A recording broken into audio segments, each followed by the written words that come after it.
हमारे व्यस्त जीवन में ईश्वर की आवाज़। दुनिया में बहुत लोग हैं जो देने में विश्वास करते हैं, उदार हैं, देते जाते हैं। कुछ लोग हैं जो सिर्फ पाना चाहते हैं, स्वार्थ प्रवृत्ति के लोग। जो पेड़ अधिक फल देते हैं, जिन पेड़ों में फल लद जाते हैं, वे पेड़ कुछ समय के लिए झुक जाते हैं, झुके रहते हैं। फल लाना पेड़ों का धर्म है और वे बड़ी विनम्रता से, सौम्यता से ये फल लाने का काम करते हैं।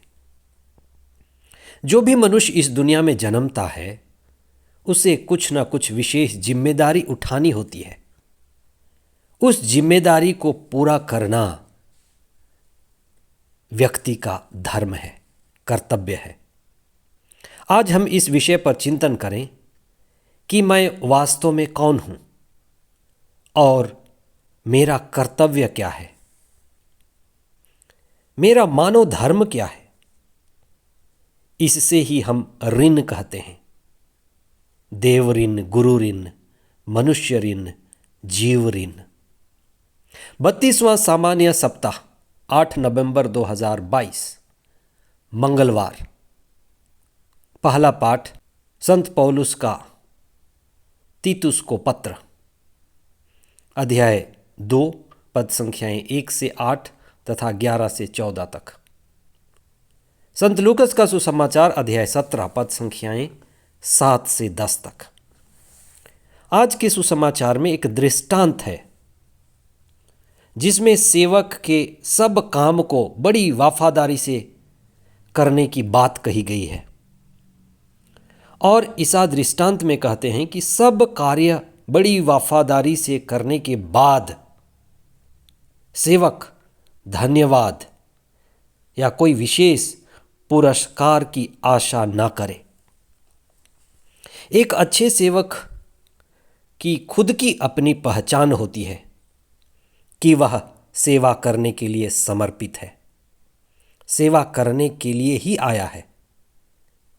जब हम आध्यात्म के मार्ग में चलते हैं, तब हमें यह बात स्पष्ट मालूम हो जाती है कि मैं कौन हूं। हम आत्माएं हैं और हमारा रिश्ता परमात्मा से है और हमारा कर्तव्य सारे ब्रह्मांड के लिए है। जो भी मैं कार्य करता हूं या कर सकता हूं, वह मेरा अपना नहीं है, मानव कल्याण के लिए है, समाज कल्याण के लिए है, उद्धार के लिए है। वह मेरे पहचान से निर्धारित होती है कि मैं वास्तव में कौन हूं। धर्म का मार्ग मेरे अंदर ज्ञान का मार्ग खोलता है। हमें आध्यात्मिक पहचान मिलती है कि मैं वास्तव में कौन हूं। अगर मैं सत्य में स्थापित हूं, आत्मा केंद्रित जीवन बिताता हूं, तो मेरी पहचान आत्मिक होगी, आत्मा केंद्रित होगी। आत्मिक पहचान से ही मेरा आत्मिक कर्तव्य का बोध निर्धारित होगा। हमारी पहचान ही हमारा कर्तव्य का बोध कराता है।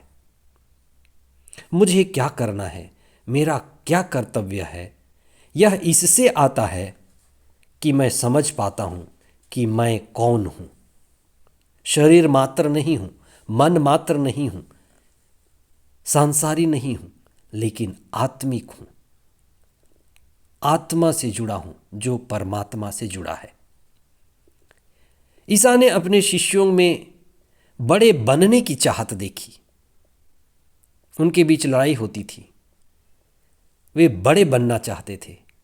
ईसा ने कभी उन्हें मना नहीं किया कि तुम बड़े मत बनो, लेकिन ईसा ने उन्हें बड़े बनने के सही रास्ते बताए। हमें बाइबल पढ़ते समय, मनन चिंतन करते समय इस बात पर चिंतन करना है कि ईसा ने कभी नहीं कहा कि बड़े मत बनो, पर उन्होंने बड़े बनने का सही मार्ग बताया। ईसा ने मार्कुस के सुसमाचार अध्याय 10 पद संख्या 45 में कहा कि मानव पुत्र सेवा कराने नहीं, सेवा करने और बहुतों के उद्धार के लिए अपने प्राण देने आया है। तुम भी सेवा करो और अपने प्राण दे दो। ईसा की शिक्षा थी, यदि तुम राजा बनना चाहते हो तो दास का रूप धारण करो। दास के जैसे सेवा और समर्पण का भाव रखो, और वही सेवा और समर्पण का भाव तुम्हें ऊपर उठाएगा। अगर पहला होना चाहते हो तो आखिरी में हो जाओ। ईसा ने ऊपर उठने का जो मार्ग बताया वह सेवा, समर्पण और विनम्रता का था। सेवक सेवा करने में ही सेवा का आनंद पा लेता है। यही असली सेवा भाव है।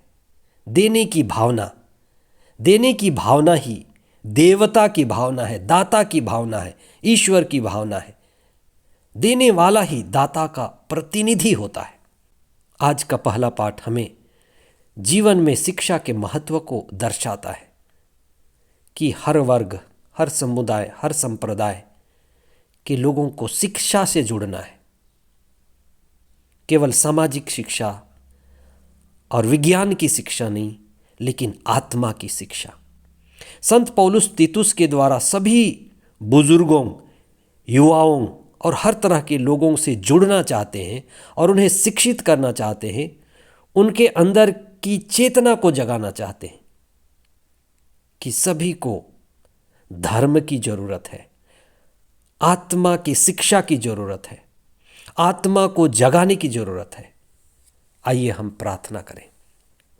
हे सर्वशक्तिमान पिता ईश्वर, हम धन्यवाद देते हैं कि आपने हमें अपने प्रतिरूप बनाया और हमें इस संसार का सेवक बनाया, अपने लोगों का, समुदाय का, और जहाँ भी हम दूसरों के काम आ सकते हैं, दूसरों की सेवा कर सकते हैं, वहाँ पर सेवक बने। हे प्रभु, जहाँ जहाँ जिन जिन परिवार में लड़ाई है, झगड़े हैं, अहंकार की भावना है, वे एक दूसरे से बात नहीं करते, मनमुटाव है, झगड़े हैं, दीवार है, हम उन परिवारों के लिए, उन रिश्तों के लिए विशेष प्रार्थना करते हैं कि वे एक दूसरे को क्षमा करें, एक दूसरे को स्वीकार करें, खुद को जाने कि वे कौन हैं। हम आत्माएं हैं और हमारा कर्तव्य है कि हम दूसरों को क्षमा करें, और ये कर्तव्य है कि हम दूसरों की सेवा करें, सारी सृष्टि की सेवा करें, मानव समुदाय की सेवा करें और मानव कल्याण के लिए जीवन बिताएं। आमीन।